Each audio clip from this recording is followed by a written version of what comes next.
Every town has a dark side.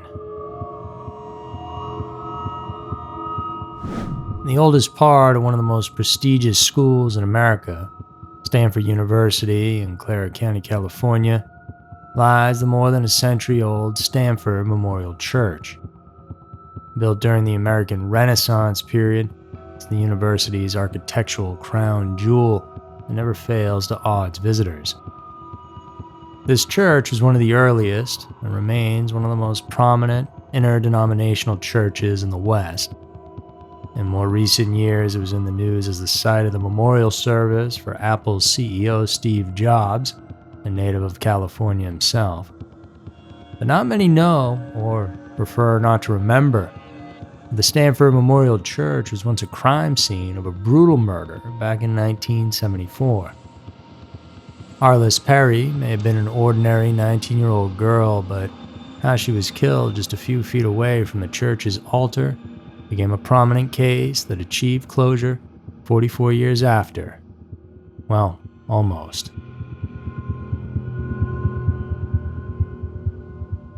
Hi, I'm Andy Fitzgerald, and welcome to this week's episode of Everytown, and will bring us over to Stanford, which was home to young bride Arlis Perry for just 6 weeks before she was found inhumanely killed inside the Stanford Memorial Church on the early morning of October 13th, 1974. Unexpected, unbelievable, unsolved for 4 decades, it was one of California's most perplexing crimes for a long time. Although the culprit was rightfully identified and finally got apprehended in 2018, the victim's family will never be able to find the answer to their question: why was Arlis murdered?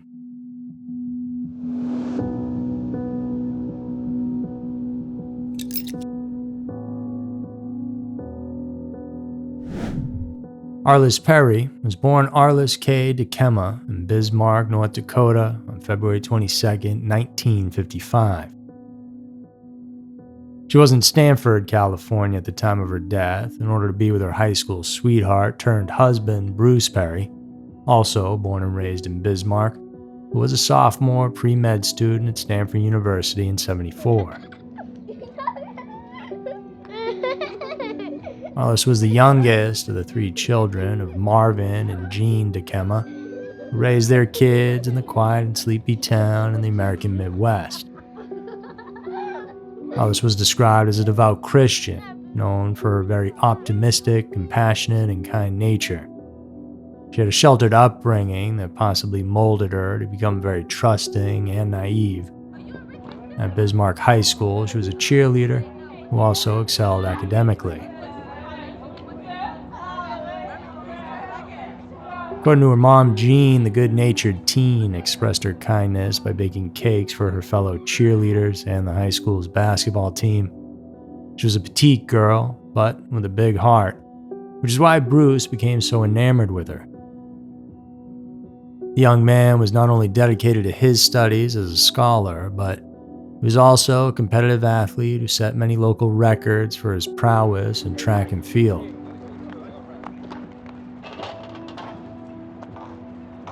The pair became high school sweethearts, and as Bruce was determined to pursue a medical degree after graduating high school, he headed out to the prestigious Stanford University. Arlis still had 1 more year of high school, but the young couple continued their romance despite the 1,500 miles that separated them physically. While maintaining a long-distance relationship, Arlis finished school and then studied at Bismarck Junior College. Managed to squeeze in time working for the Duncan Perry Clinic in order to save money. And in her free time, she worked with several church organizations spreading the gospel of Christ. Feeling the toll of not spending time with one another for over a year, Bruce and Arlis made a pact not to be apart from each other any longer. Their solution? Getting married despite being years away from accomplishing their dreams. At first, her family wasn't too happy about the couple's decision because they felt they weren't old enough yet to get married, and California was pretty far from North Dakota. But Arlis' loved ones eventually embraced the lover's wish to tie the knot. On August 17th of 1974, the couple had a beautiful and big wedding at the Bismarck Reformed Church.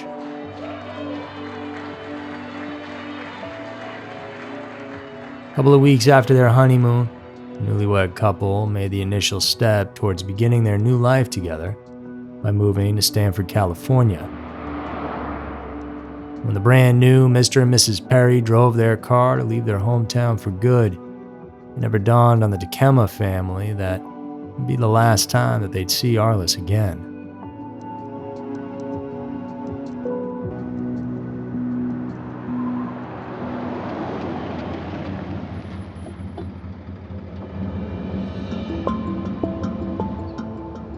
The two of them settled in an apartment in Quillen Hall, a residence reserved for married couples located in Escondido Village within the vast Stanford University campus. The newly minted bride from North Dakota found her new surroundings lovely and perfect for an enjoyable stroll. Time came for Bruce to resume his studies, and his pre-med workload kept him busy going to class, studying and preparing for grueling exams. All this while also supporting himself and his wife. Mostly left alone in their apartment, Arlis spent time as a homemaker. Understandably, she felt lonely in the unfamiliar territory, as she expressed in her regular letters to her family and friends. "Friends are hard to find here," she wrote to her bestie in Bismarck. "Many times I've been tempted to go knock on doors asking if anybody needs a friend. But I guess we just have to appreciate each other and trust the Lord for new friends too."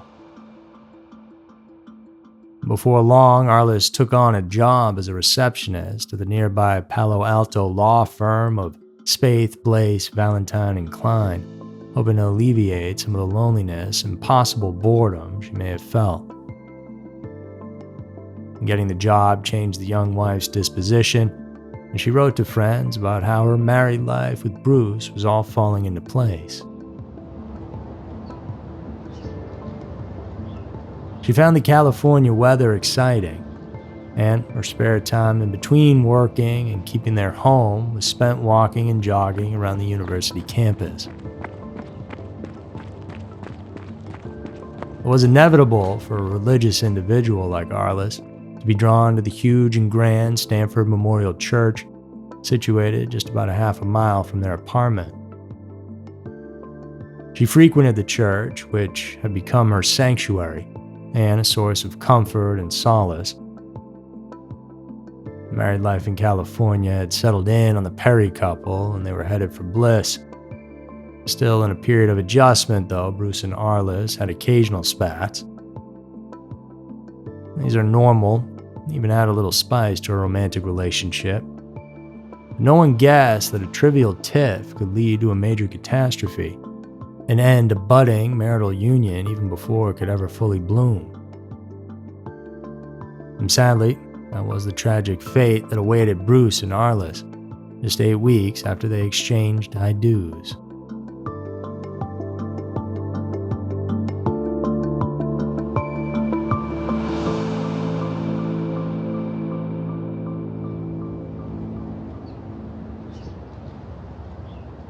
The soothing breeze of the early fall season on the night of October 12th, a Saturday, was enticing enough for some of the college students to go out and party, although the campus was still relatively quiet.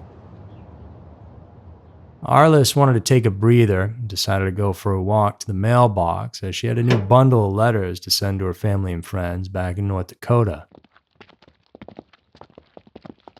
Bruce opted to join his wife instead of poring over his med books. As the two were strolling around the campus grounds, their conversation segued into a discussion about who between them was responsible for checking the tire pressure on their vehicle. It may have seemed like a silly, minor squabble, but Arlis became upset and requested her husband to give her some alone time. Bruce also wanted to cool down, so he headed back to their apartment a half mile away.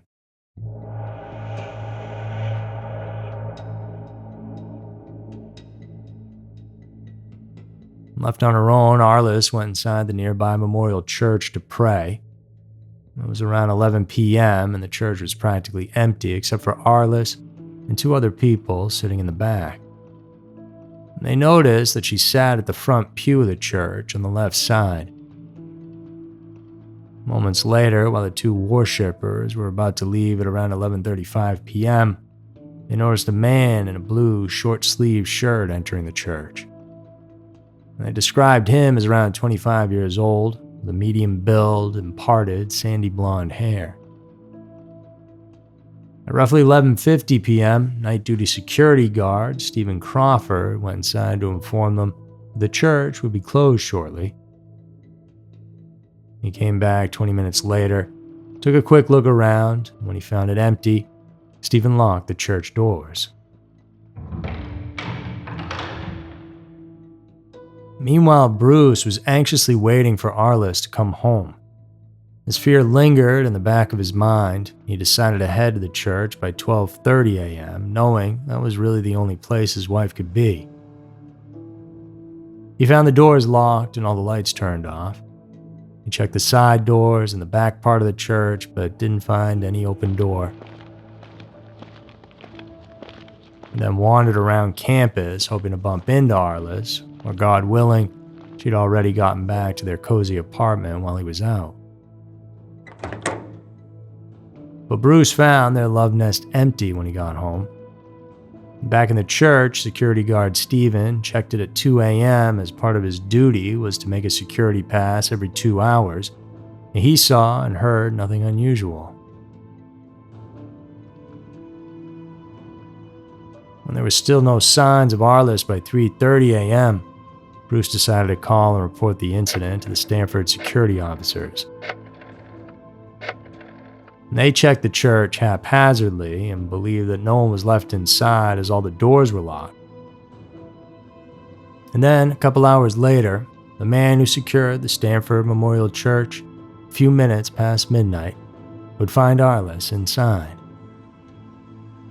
And Crawfords Discovery was the worst anyone could possibly imagine to happen inside a venerated place of worship.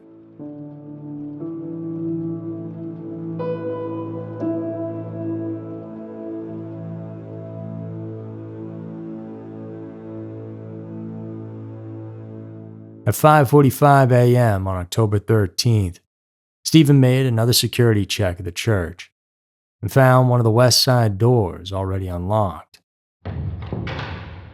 With a bit of apprehension, he headed inside. The altar was intact and there was no sign of a theft. But the sight that greeted him on the east transit was so revolting that it could numb the senses, yours included, and so this is a precaution.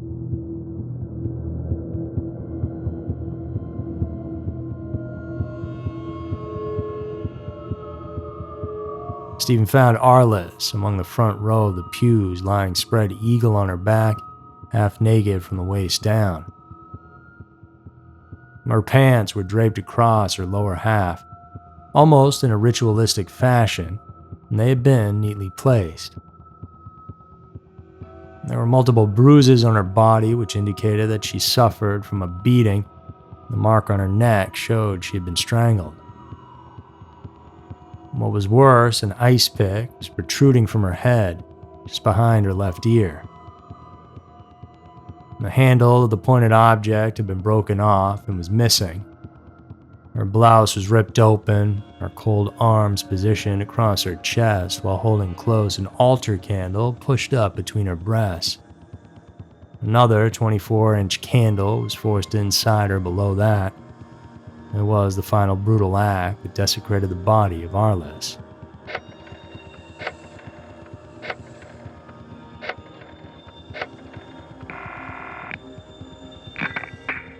Stephen immediately called his superiors, who got in touch with the Santa Clara Sheriff's Department, which had criminal jurisdiction over Stanford University.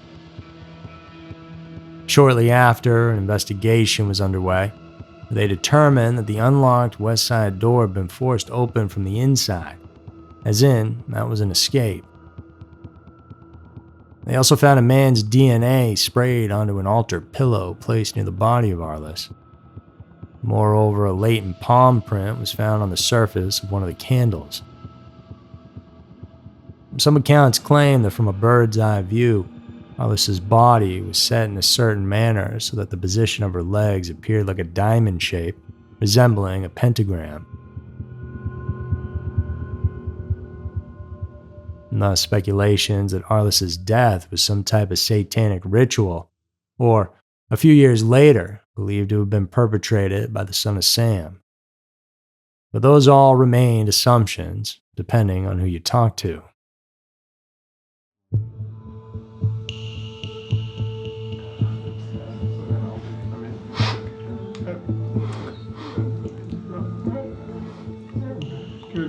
On October 15th, a memorial service for Arlis was held in the very church where she was found.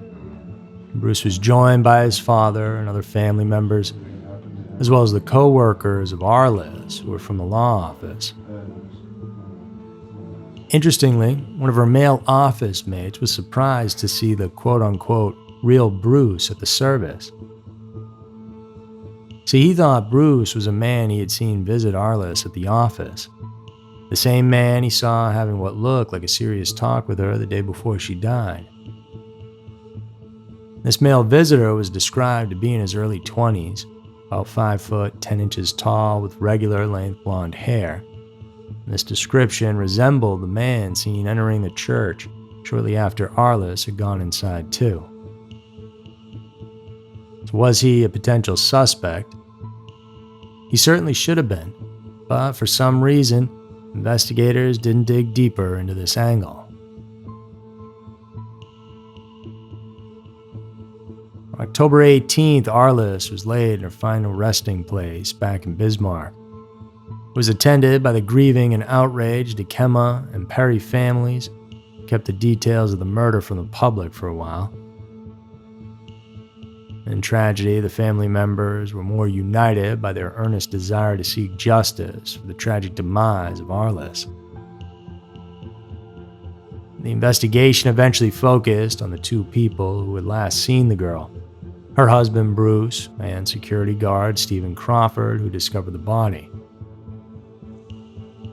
Bruce readily submitted blood samples and took a polygraph test, which he effortlessly passed. From being the initial suspect, he was eventually ruled out as the possible killer of his wife. The stains on the pillow found near Arlis's dead body and the palm print from the candle didn't match up with either Bruce or Stephen. As forensic testing in the mid-70s was still in its primitive stage, DNA recovered from the crime scene didn't help much in the progress of the investigation at the time. Police felt like had Stephen done all his rounds at those 2-hour intervals, then more than likely he would have stumbled into the killer or the crime as it was happening, perhaps at least caught a glimpse of the killer. So they felt like he had lied possibly about making his round at 2 a.m. So, did he lie, and who really was Stephen Crawford in the first place? Well, he was a United States Air Force veteran who started working as an armed police officer for the Stanford Police Department of Public Safety in 1971. When a new police chief completely revamped the department, 75% of the officers, including Stephen, were forced out of their positions. For compensation, they were offered jobs as security guards, and that's how Stephen became one.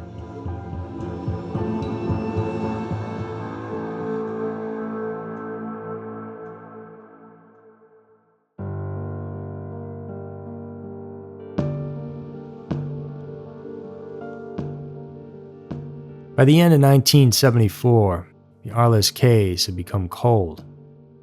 2 years later, Stephen left his Stanford job, but he also remained on the outskirts as a person of interest in the murder. Even if it wasn't his DNA on that pillow, perhaps there was more than one perpetrator and Stephen was one of them. While there was no progress in the case for a while after that, Stephen got into some legal trouble in 1992 when he was arrested and charged with stealing hundreds of valuable items from Stanford collections, including Western-style bronze statues and rare books. He spent a short amount of time in jail, was released shortly thereafter. In 1993, he moved to San Jose, California, in an area just off Highway 85 at the 5200 block of Camden Avenue. He moved into the first floor of the Del Coronado apartment complex, where he lived in apartment 185 ever since. Stephen's neighbors found him normal, although he mostly kept to himself. His landlord said that the ex-security guard hadn't worked for some time and depended on either Social Security or his retirement. But for Santa Clara County Sheriff Lori Smith, who was obsessed in solving Arlis Perry's case, Stephen Crawford wasn't a retired suspect just yet. In fact, he'd been on top of the list since 1974. Nothing ever cleared him. There just wasn't enough evidence to charge him with a crime. Through the decades, the murder of Arlis had been in danger of being closed, but thanks to the advancements in DNA testing methods, investigators believed they could figure out who her killer was. As they reviewed old components of the case, they zeroed in on their number one suspect, security guard Stephen Crawford. In 2018, a new DNA sample had come in from Arlis's clothing, one that could be examined in more detail and compared to what was found on that altar pillow. In calling the crime callous and cold, Sheriff Smith said detectives were able to break the case through the new DNA evidence that now linked the 72-year-old Stephen to the crime. It enabled the investigators to secure a search warrant for the suspect's apartment. Finally, justice for Arlis was within reach.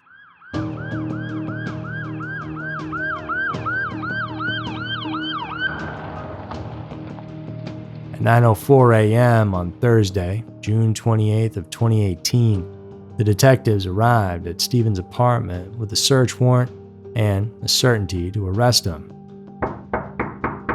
As authorities knocked on the door, Stephen asked for a few minutes to get dressed, but it was taking him long, so the detectives decided to enter using a spare key from Stephen's landlord. Detectives immediately saw Stephen sitting on his bed with a gun in his hand. As the detectives retreated, the old man then pulled the trigger.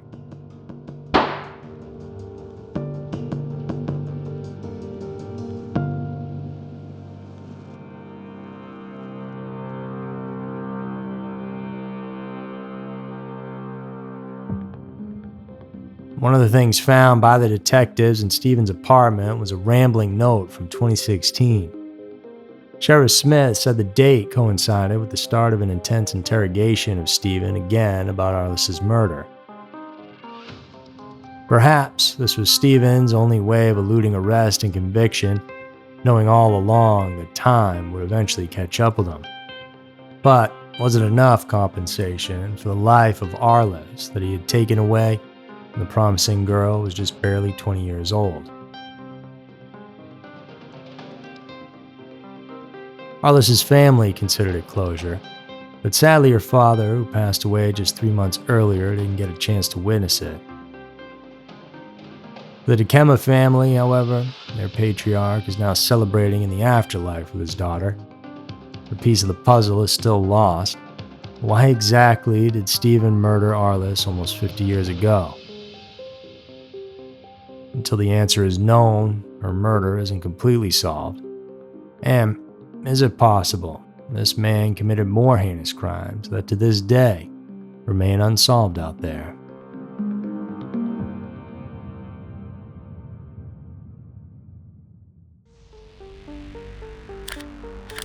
So that's it for this week's episode of Everytown. Thanks for tuning in today.